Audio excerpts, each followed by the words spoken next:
It teased me again, Steve. It teased me. We came on camera for a split second and I started talking. It is Wednesday night, 7 o'clock. I'm Thaddeus Campbell. He is Murph. Yes, Steve sir. Murphy. If you read the logo, this is the Storage Syndicate Spotlight. We're just two guys that love to talk about storage. So this is a lot of fun for us and excited to come on tonight.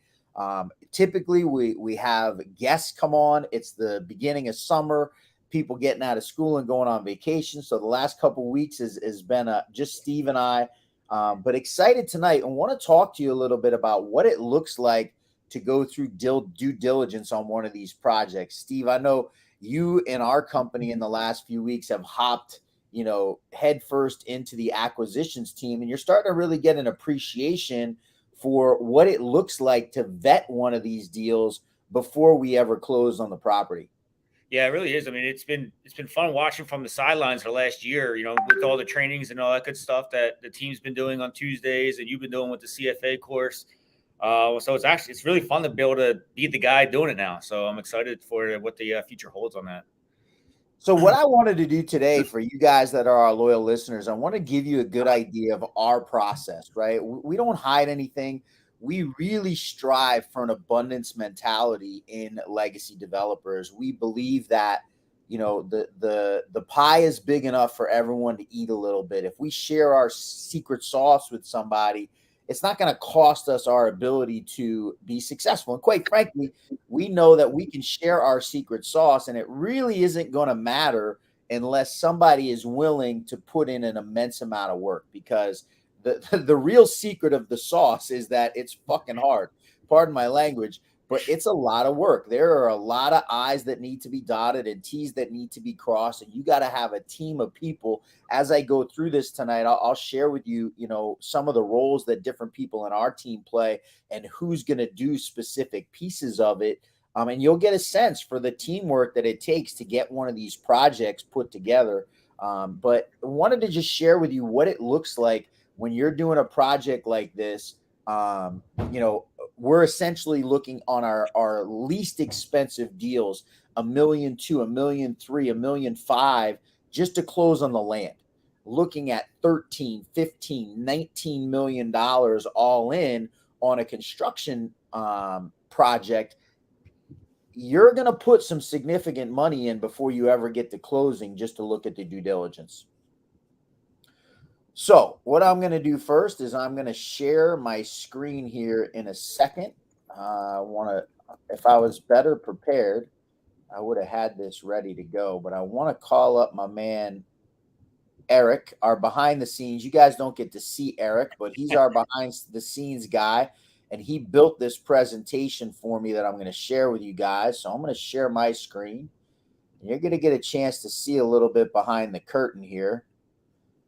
This is our legacy due diligence checklist. So I'm going to start our slideshow and I'm going to let you guys see what it is that we're doing before we ever go to close on a piece of property. So before we ever even make an offer on a property, before we ever send an LOI, the first thing we're going to do is we're going to go to Google Maps. And I'm going to show you guys real quick what that's going to look like with one of our existing properties. This is an address in Ocala, Florida. I'm just going to make sure you're seeing, Steve, the Google Maps. Yes. Yes. Right. This is a property in Ocala, Florida. And the first thing we ever get is we get an address. This happens to be a nearby address. It's not the actual address of the property. But we're going to go and we're going to just do a Google Maps search. And I'm going to show you guys real briefly what it is we're going to be looking for. So this property happens to be right here in between where it says Farzan's Upholstery, and this is an O'Reilly Auto Parts right next door to it. And so this piece of ground here is the site that we are looking at, right? And so what we're going to do is we're going to go to Google Maps and we're just going to zoom out. And Steve, I'm going to ask you just from your view, tell me a couple things that register pretty quickly as you're looking at this. I mean, right off the bat, I see a lot of homes, a lot of population down there. Right. So you've got a massive amount of what look like single family homes here. We would zoom in and obviously look a little closer, but you can see, I mean, it's almost all looks like single family homes. But what we notice is there's plenty of houses in the area. Typically, our rule of thumb is if a third of the screen looks like residential area, you're going to have enough population to support a self-storage facility. Anything else jump off the screen here? I see a main highway right there. Looks like. Okay, so a yellow road on Google means like a major highway. And even though Southeast Maricamp, the road our site's on, is not a major highway, it's not a yellow road. It definitely looks, and we'll zoom in and we can confirm this. Yeah. This is a 4-lane road, right? It's a 2 lanes each direction with a center lane. It's really a 5-lane road. So we've got a pretty significant road and a very significant intersection very close by. So we know we're going to have some eyes seeing this site every day going by. Anything else jump out at you? I'm on the 2,000-foot view here. I'll go out a little further. A couple things that jump out at me real quick, right? Number one is the golf course, right? That tends to make me feel like there's a pretty decent median income here. Number two, Publix. Number three, Walmart Supercenter, right? For those of you not familiar, Walmart Supercenter is one that has a grocery included. They have metrics that are very similar to ours when they're trying to pick a target area for them to go into as far as the population and the median income they want to see. So Aldi obviously there as well. So just really good immediate. When I do my Google Maps view, I'm like, all right, this thing's showing me some of the things that I want to see. So immediately I'm going to know that I'm excited about that site there. So that's my first part is the Google Maps view. I don't know why I'm on page 7 here. Somehow I got changed pages. Next thing I'm going to do when I'm on Google Maps is I'm going to look at the local competition. So we'll go back to the Google page. And this is a little trick you guys can do if you haven't learned how to do this. If I hit nearby on Google Maps, I can then just type in self-storage. And I can see, right? And again, I'm on the 2,000-foot view. So this is pretty cool for me. I get an immediate idea of what my competition is like in the vicinity. Now, anything jump out at you quickly here? Yeah, there's 4 public storages. So this was actually, ironically, a backstory here. We have other sites in Ocala and Bellevue that we already own. Far away from this, they're both more than 10 miles away from this site, or we probably wouldn't have looked at this site. But this was the largest Marion County self-storage company was called Neighborhood, and they sold 42 locations to public. And I'll be quite frank, Steve, it's not the most fun thing to see public as your main competition because as the king of the hill, so to speak, I think they manage somewhere around 2,800 stores or something like that, and the next closest is in the low thousands. So they're the big guy on the block, and they are not afraid to be a little ruthless in the competitive aspect. They will lower their rates to force you out of the market. So that's a little bit of a challenge. Not my most fun thing to see. However, based on the number of houses that I can see and the fact that there's only 4 locations, this does not scare me off, right? What I'm going to do now, though, because there are 4 public storages, and I'm going to try and get an idea. I hit this yellow dude down here, and I click the road, and I can get a street view. And I want to see what these look like, right? This is a nice-looking facility. It's not like a terrible-looking facility by any stretch of the imagination, but it also isn't like a too. Say that again. Everything looks nice with palm trees around it. Clear sky and palm trees do wonders, but this is clearly a little more of a dated facility. And the thing that I'm seeing off the top of my head here is it looks like it's 100% exterior drive up storage, right? So, I mean, this is Florida. It's a place where it gets really hot in the summertime. Last thing people want to be doing is sweating to death when it rains down there a lot. The last thing they want to be doing when it's hot or it's miserable out is outside, in that heat. So I know there's an opportunity there maybe for me to have some climate control storage where I'm providing a different kind of storage than what that public is offering. So my nearest competitor, sort of a dated type facility. It looks like an older older type facility. I want to go see what this guy over here looks like.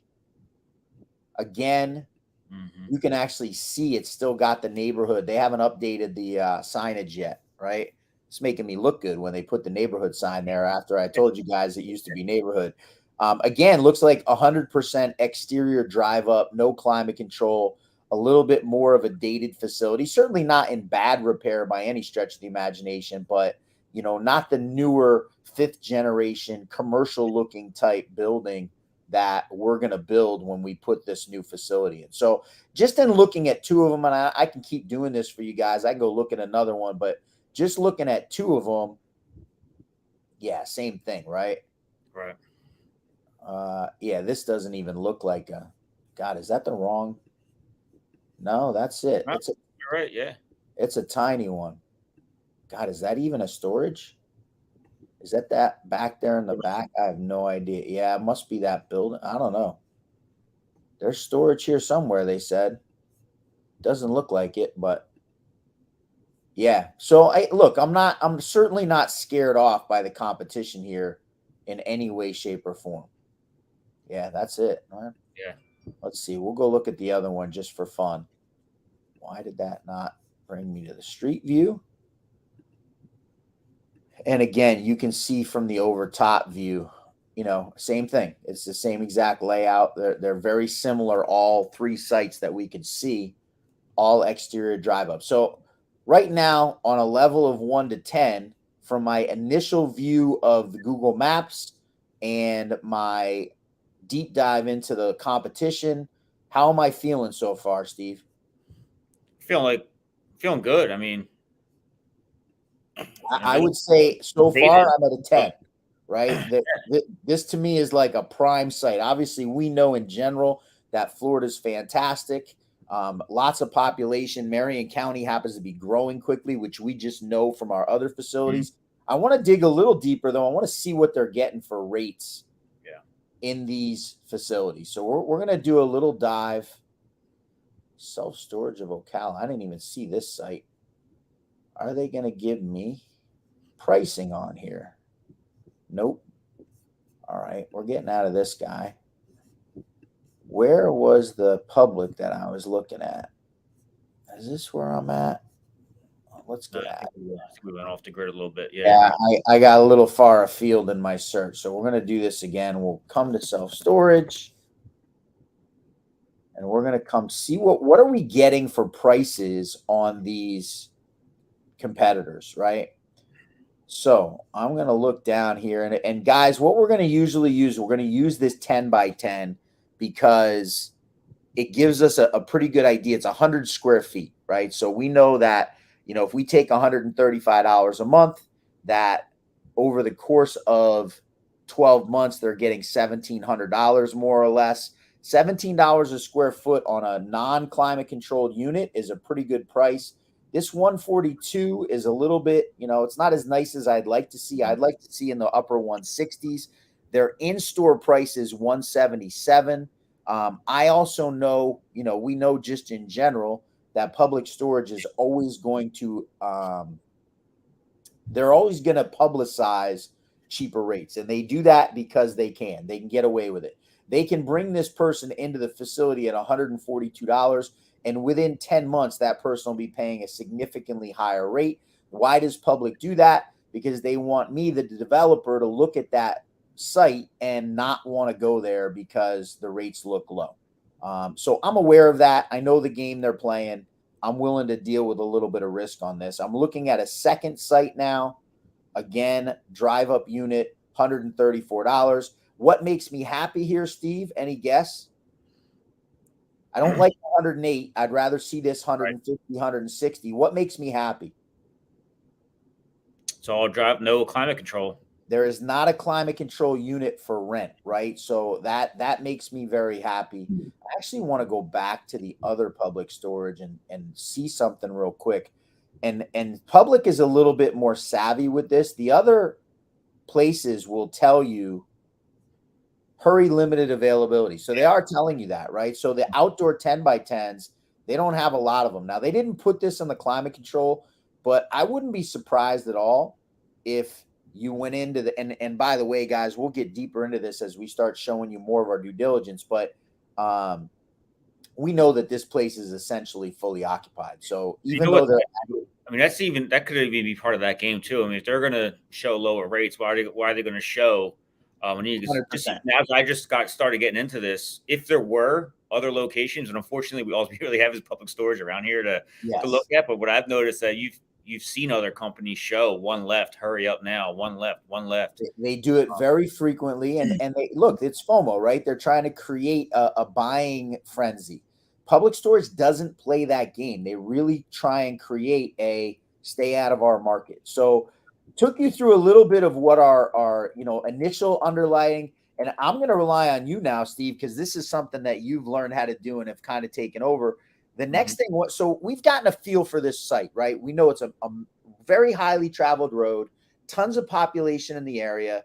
There's not a lot of competition, and what competition there is heavily tilted towards exterior drive up, not a lot of climate control. The rates are not as great as we might like to see, but we also know that public storage is literally notorious for undercutting rates. So we feel pretty confident that we're probably going to be able to, realize a rate that's better than what they're advertising online. So next step for us, once we've crossed those, T's and dotted those I's, is to do a quick wetlands and FEMA study. So Steve, I'm going to stop sharing my screen and I'm going to let you take over, brother, and show us what that looks like.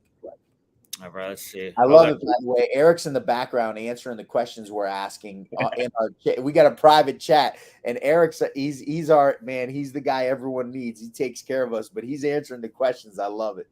We got Eric fired up. Let's see here. Boom, boom.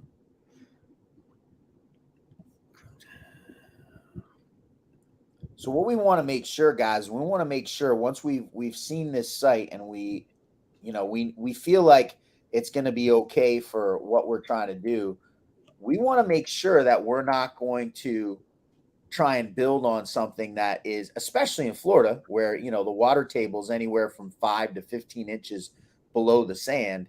We don't want to be building on something that FEMA is going to tell us we can't, or that there's a wetlands there that's going to be a major issue to try and overcome. Yeah, so I was actually doing this because I was working on our board prior to hopping on here, and actually I do have a site already up. Love it. I kind of wanted to dive into one that maybe isn't so good as well. Yeah, this is Belleville, Michigan. This is the FEMA report. So what I've noticed is every now and then, sometimes they'll give me a nice red dot, so I kind of know where the parcel is. Yep. And this one's not looking too bad. What are you looking for specifically? Oh, and fill me in, Steve. Where did you go to find this? Oh, so yes. So let me go to just msc.fema.gov is the website. Take it right in here. It's free.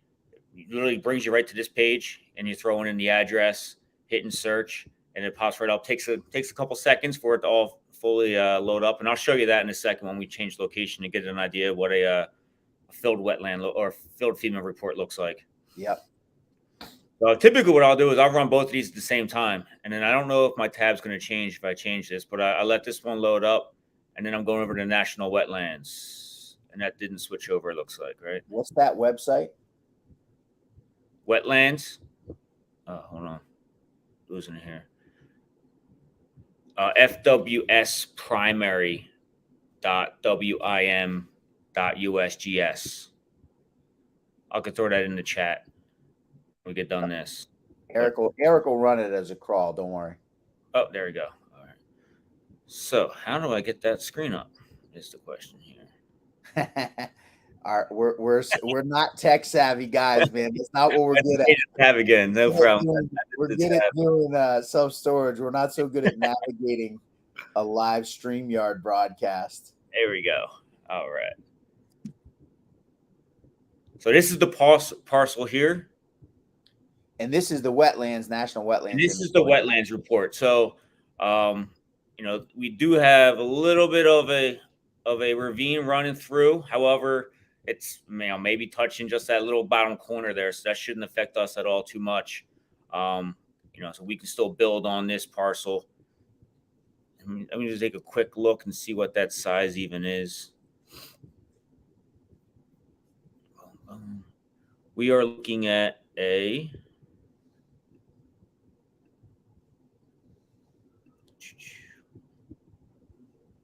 15-acre site here. So yeah, that little nothing's not going to cause a problem at all. So you got more than enough room, and that's important, guys. If we've got a 2 or 3 acre site and a third of it has a ravine, we're not going to be able to build enough. We're not going to be able to build enough square footage to get away with it. When we have a bigger site like that, we can get away with having a little bit that is not as, not as, what's the word I'm looking for? Nice looking or appealing. That was the word I was looking for. Yeah, let's just see if I can pull this one up from. This is one that was killed due to wetlands.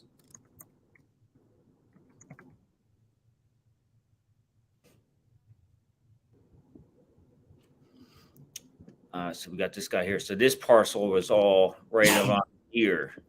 Yep. And you're seeing this right here. This looks like a. I guess it's probably the freshwater. Maybe I guess probably the forest shrubbery area there. So I know this parcel took up maybe about 1/3, maybe a quarter of the parcel is being taken up on wetlands, and couldn't build on it. So that one was ended up killing due to that. Yeah, listen, guys, there's a balance there, especially in Florida in places because it is so, it's a sandbar essentially, where we're gonna try and deal with, and you can buy wetlands credits in certain municipalities in Florida. So it might not always be a deal breaker. That's going to depend on a couple of other factors. For instance, on that Maricamp Road deal that we were looking at, the rates weren't so overwhelmingly great when looking at the competitors that we might want to deal with a big wetlands issue. But if there were, if we looked at the competitors and they were charging $220 a month for a 10 by 10, then we might be willing to take a little bit more risk relative to something like a wetlands issue there. Yeah, and this was, I don't know if you remember this was a site in Illinois. I mean, actually, as I just moved the screen, I realized, because I'm seeing this picture here, but there's a lake right in the middle of this parcel. This whole thing was the parcel for sale. So I mean, there's obviously nothing you're gonna do. It's dead center, building around there. Love it. So, guys, that's our third step in this process. Obviously, we look at the map, the overview, kind of get a grasp of population. Next step is to start to look at the competition in the area, just a bird's eye view of the competition. And then we're going to go check FEMA and wetlands. But we are certainly by no means done, even before what it is that, we would close on a piece of, we would even send an offer, on a piece of property. A few other things we're going to do. We're going to verify zoning. We're going to check directly. And we have a couple of people. This is a lady we work with named Monet, who's one of our key partners is this company S3 Partners, Barry Sherman. Monet worked in municipal zoning and planning departments for over 20 years. She speaks that language. And so she'll go read the zoning code and where necessary, communicate directly with a municipality to make sure that it's zoned right. Next thing we're going to do is we're going to do data analysis. And I'm going to show you what that looks like here in a second on our Maricamp site. And then the last thing we're going to do here before sending an LOI is we'll get feedback from one of our partner REITs. For those of you who aren't familiar, Real Estate Investment Trust, sort of a nickname for the publicly traded companies. We have a very close relationship with CubeSmart. So we'll kind of show you what that looks like. I'm going to come over to our Maricamp property here, Ocala, and I'll show you what a quick third party. This is a company called Radius Plus. It's online, and we're going to pull a 1, a 3, and a 5 mile. And I'll just show you a little bit of what we're looking at. This is a 3-mile circle around that site. You can see the Publix that we saw when we did that quick search. There's a little green dot there. That's actually that Publix storage that was there is doing an expansion. So, we got to be a little, you can see the active pipeline. There's a 40,000 foot expansion there. There's 322,000 total square feet in the 3 mile. 7.5 for Florida is not very scary to us. You know, it'd be beautiful if we saw a 2 or a 3 for the existing square footage, but 7.5 is not going to scare us out of the market by any stretch of the imagination. 42,000 people in the 3 mile, a little light, but certainly, again, not terrible by any stretch of the imagination. Median household income, 60,000. That's right where we want to be. In Florida, Steve, 60,000 is like a way high than what we would need. Why? Yeah. Why are we cool with 60,000 in Florida? Where if I was in Massachusetts or Illinois, 60,000 would be like a good number. It wouldn't be a great number. In Florida, it's a great number. I was You know because why that is? well, I was gonna say, is that near the villages? So you nailed it. You have the Retirees? right thing. There's so many retirees there that the median income is lower because there's a lot of people that are there that are not actively working, right? So Mhm. that number for us is a very good number. So 5 mile radius, there's even less supply. There's only 4.3, so that's really nice. Oh no, I lied. I looked at that wrong. This picture's kind of messed up. There's 14.3, so there's actually more in the 5. Oh wait, this is 1 mile. All right, now I went the wrong way. 1 mile is higher. I'm not that worried about that. A lot of times the 1 mile will be higher because you're going to be centered in a commercial area. So you're gonna tend to have the self-storage facilities bunched up. So that doesn't bother me. Why did that go backwards? I want to figure out why that did that. The 3 mile was at 7. Probably put them in backwards. 5 mile was right around the same number at 8. There's 1.9 in the pipeline. A lot of that other supply is way out of the far reaches of the 5 mile radius. So again, not ideal. I would love it if there was a little less supply there, but with my location on that road the way it was, I'm still very excited. Last thing I'm going to do is I'm going to come look at this, which is Radius Plus gives us a breakdown of the rates, right? So this is showing me for each unit size. And by the way, this is pulled based on the 3 mile radius. All the units, this would be the yellow would be non-climate control. The green would be climate control. And what I really want to be is about $20 a square foot on a 10 by 10. And this is 22 for climate control. This is a very good number for us. We're very excited about this number, even though it looked like the public storages were a little lower than this. Radius is telling us that we have a pretty good chance of pulling some good rates. And how they're doing that, and you could see they're going through these neighborhoods and they're pulling what it is they're going to be charging per month and coming up with an aggregate based off of that. So pretty exciting to see a $22 rate there. I'm going to come back off screen, Eric. Actually, I didn't mean to do that. So that's our breakdown. Oh, no, you know what I wanted to do? I wanted to show one more thing on that. I wanted to show the third party,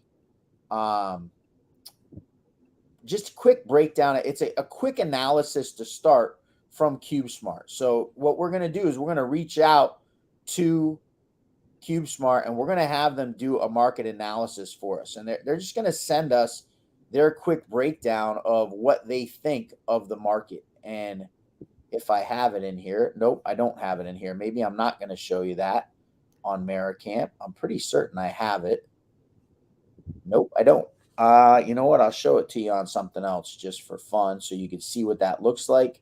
I know I have it on Chesterfield because I just looked at it today. It's not where it's supposed to be because that would be too smart. Yeah. If I had it where it was supposed to be. So this is just a quick market analysis from our friends at CubeSmart that's going to show us. Let me full screen this so you can really see it. They're just going to do a quick market analysis, and what they're going to show us is what they think the rates are going to be. So they're showing distance to the competitors. This is in Chesterfield or South Chesterfield, Virginia, not that site in Florida. Why am I not getting to where I want to be here? You know what? We're going to do this a different way. Why am I not able to? Yeah, this is going back to my beautiful. That's not what I wanted. How did that pull that open? That's not it. That's what I want. I'm going to download this and open it here because God forbid it just scrolled for me. So what they're doing is they're going to show me the current population numbers, what the growth rate is for the area. So there's pretty strong annual growth rate there. Median household income, number of renter occupied. It's about 50% renters. We like renters. Why? Well, the biggest driver of renting self-storage is people moving. People that are renting versus owning tend to move a little more frequently. So renters tend to rent self-storage at a little higher rate than homeowners do. Not to mention, a lot of times renters are renting a smaller space than homeowners, right? So competitors, this is the South Chesterfield. There's only two. There's very little rentable square footage there. So you can see this 3 mile map. Very little going on there. And then the last page that we're going to look at. Why do I not have, you know what? This is my own fault for not being more prepared. But they typically give me a quick rate analysis, and I don't have it. I know I have it because I just looked at it. But let's see if I can find it. That just be on those two facilities? Yeah, they'll typically give me you know what? That's what I want to see. I want to see this rate review. Why is it not letting me? Yeah, so okay, now it's showing me internet rates, right? Street rates for climate controlled, right? Are you able to zoom in on that a little bit? Yep, I can. Oh, perfect. Yeah, there we go. Yeah, so this public storage, right? I'm getting $28.78 on a climate control. So my competitor average is almost $19 a square foot on climate control. By the way, this is across all unit sizes. So I expect to have a little lower average than my 10 by 10 would be because the bigger units, a 10 by 20, a 10 by 15, they're much more square footage. They're usually going to rent for a lower price. And because they're so much bigger, they're going to drag your average down. They're going to take up a pretty bigger aggregate. But man, I'm really happy with this. At 1858 on my climate control rates. I don't love what I'm seeing for non-climate, but I've also gone through, as I did in Maricamp, and looked at all of these facilities, and I know they're dated. And not to mention the fact that they're, the nearest one is 3.7 miles away. So they're not really going to be my competition, but I know this market area can sustain a really nice rate for a climate controlled unit. All right. So let me come back to our presentation here. I've gotten through everything before we've even sent an LOI to look at a property here. And quite frankly, Steve, we're 33 minutes into this. I feel like it's been about 5 minutes. But we haven't even made an offer on the property yet. We've gotten independent analysis from CubeSmart. We've gotten independent data from Radius Plus. We verified the zoning with the local municipality to make sure that either A, we can build self-storage, or B, there's a clear path to getting the approval that we need to build self-storage. We verified wetlands and FEMA are okay. And we got a pretty good idea of what the local population looks like and what the competition looks like. Now we're going to go to, we've sent an LOI. This says post-contract. It shouldn't. It should say, well, no. Okay, so we put it under contract. That is what it should say. Here's what we're going to be doing, guys. We're going to do a title search.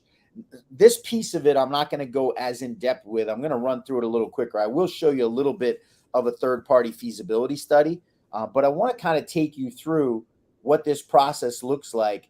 First thing we're going to do is a title search. And guys, we're going to do this. I say guys. I always say guys instead of saying everybody. Women too. I know Jessica Johnson is likely out there watching because she always is. Title search. We got to make sure that there are no restrictions built into a title and any transfer of this land that might restrict us from being able to build the total square footage we want. A lot of times there's easements going across a property. We just killed one the other day that was an awesome property, but it's got a utility line easement going right through the middle of the property. We've got no shot at building the square footage we want to build, right? Once we've cleared that title and we know, hey, there's no restrictions here that are going to stop us from building what we want to build, we'll then get a third-party feasibility study. Now, there's some people that'll do this in-house. For us, we have a really important partner for us, Steve Ross, who does this for us. And I'm actually going to show you guys the feasibility study on Chesterfield. I'll take you through that.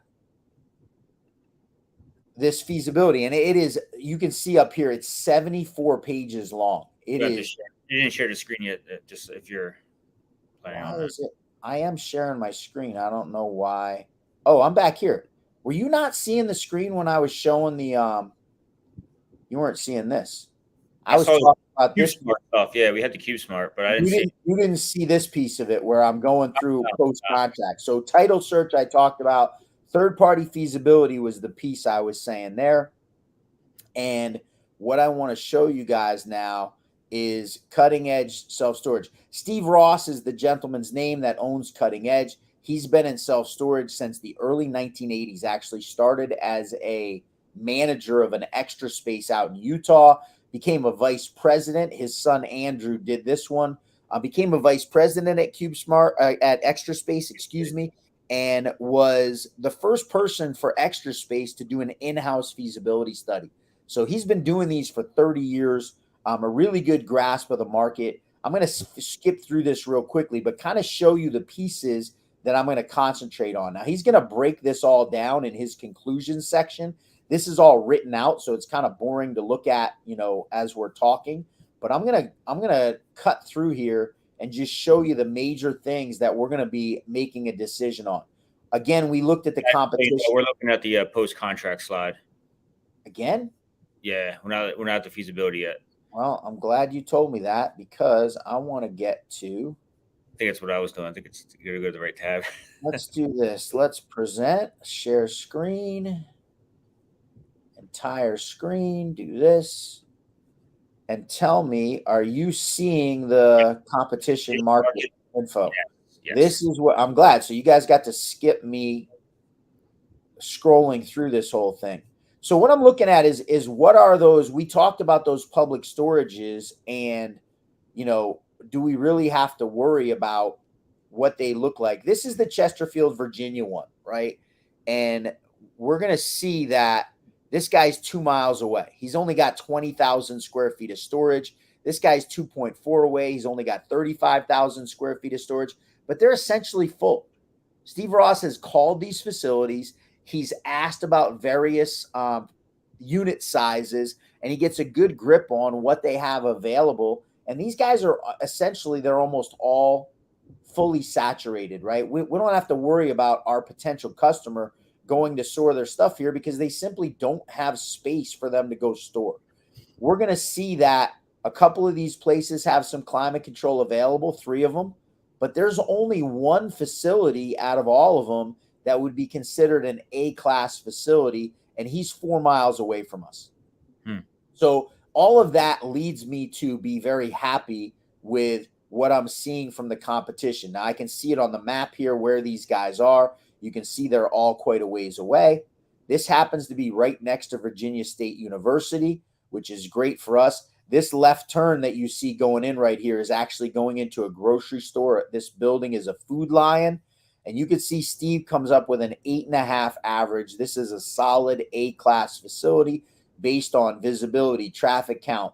Management's going to be one of the REITs. Demographics, what are the median income and the population like? Security, right? How safe is that site going to be? Accessibility, how easy is it to get in and out of? What's it going to look like from the street? And then the class grade, right? How's it going to be for, what type of facility are we going to build? Then we're going to look at, we can see the pictures of the competition, right? This is just not the same class of facility we're going to have. This quadruple A, again, older drive-up facility. I'm not that stressed about these guys as my competitors. If you guys haven't seen our Sicklerville site yet, you can call it up. If you just Google CubeSmart Sicklerville, you'll get to see the type of facility we're going to build. This is the one that was rated as an A. You can see some interior climate control there. It's a nice looking facility. This actually looks like a conversion Looks like it might have been an old office space that they Yeah. converted. So So one of the facilities is pretty decent, but the competition is not crazy to me. This has given us an idea of what our prices are going to be like. We could see this C plus facility is getting $170 for a 10 by 10 non-climate control.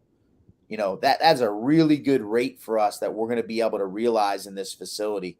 There's not a lot of, you can see down here, there's not a lot of climate control facilities here. We're planning on building some parking at this facility. So he's done a little bit of seeing what it's like. The only parking that exists is exterior. It's outside parking. So we feel we can get away with some pretty good rates for some covered parking. And then you can see the rates that they're getting and what Steve thinks we're going to be able to realize. This over here on the far right is that A-class facility.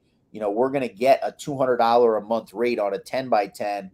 That's going to be a really high performing facility for us. What's the demand? What's the existing storage look like? The average per capita in Virginia, there's 5.98 square feet per person in the state right now. If we use that number, there's about 260,000 square feet of demand in that trade radius. He used 4 miles for this facility. He feels like people will drive from about 4 miles away to get to this site. 264,000. We're going to build about 120,000. There's double the demand of what we're going to build. That makes us feel like we're not going to slow our lease up because we're putting too much supply there. That's really nice. Unit mix and site construction. This is what Steve thinks we should build. And what are we going to get for a rate? This $20 for the storage is a really good rate on total average. And you can see he's built in another couple $100,000. We're going to make almost $300,000 off of parking every year, which is, adding some operating income, which is fantastic. This feasibility has given us a breakdown of what he thinks it's going to cost to build, about $14 million. And then what's it going to be worth, right? At a 4.5 cap, that was the average trade of a Class A facility last year. Imagine you built this for $14 million and sold it for 39 4 years later. Now, people are getting a little conservative nowadays because interest rates have spiked and cap rates are getting pressured a little bit. But still, we think, 5.5 cap is a pretty conservative valuation. Even if you went to a 6 cap, you're talking about building something for $14 million. Even if you add some equity debt, even if you have to borrow some money, by the way, that 13.7 number accounted for bank loans, right? It accounted for the cost of your construction debt. But even if you had some equity debt and it cost you $15 million, man, if you built it for $15 million and 4 years later it was worth 29, that's a win all day, every day, right? exactly. So this feasibility is really making us feel very confident in this facility, right? So give you guys a good idea of what we're doing. We're at set. Is it really 7:43 right now? I know. I just looked at it too. It was 41 minutes. Like, holy crap! It is really hard to believe it went that quickly. Couple things that we're going to do after this. Now we've got our feasibility. We know that this thing pencils really well. We're going to have to hone in. Those numbers are not perfect yet. We haven't done a site plan yet. Brian Brogan, our incredible chief operating officer, this guy is like an absolute machine. He's going to go do a site visit. Now we have a real good read on what this site looks like. He actually flew down to Chesterfield, Virginia, flew down to Merricamp also to go check that site out. And he's going to be boots on the ground, and we're going to walk the site. We found something out in Merricamp, that site in Florida. It's going to be a dual level build. There's a 13-foot drop from the road back to behind it. And so instead of building all single story, we're going to build an all interior climate control 2-story building with no elevators, no stairwells. You get into one floor on the back side, you get into the other floor on the front side. It's 2 different levels, 120,000 square feet. You don't know that until you go put your boots on the ground and start walking the site.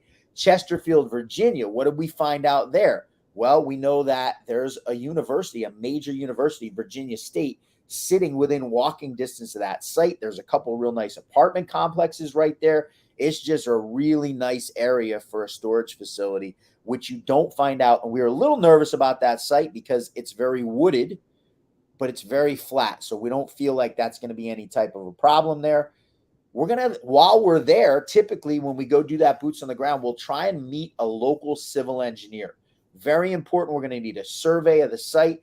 And what a local civil engineer will do is they'll understand the local municipality and some of the ins and outs of how we get through any approval processes.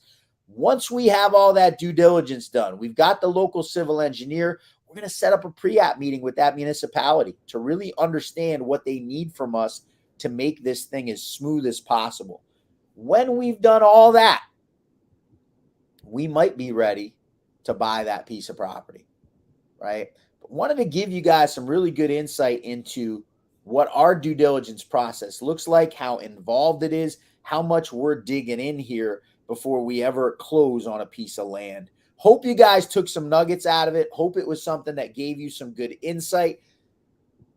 Real quick, couple of wrapping things up. Next week, we are out of here. It is the 4th of July week. Steve and I are going to be enjoying some free time. We don't do this often, but we are going to cancel the show for next week. We're sorry about that, guys.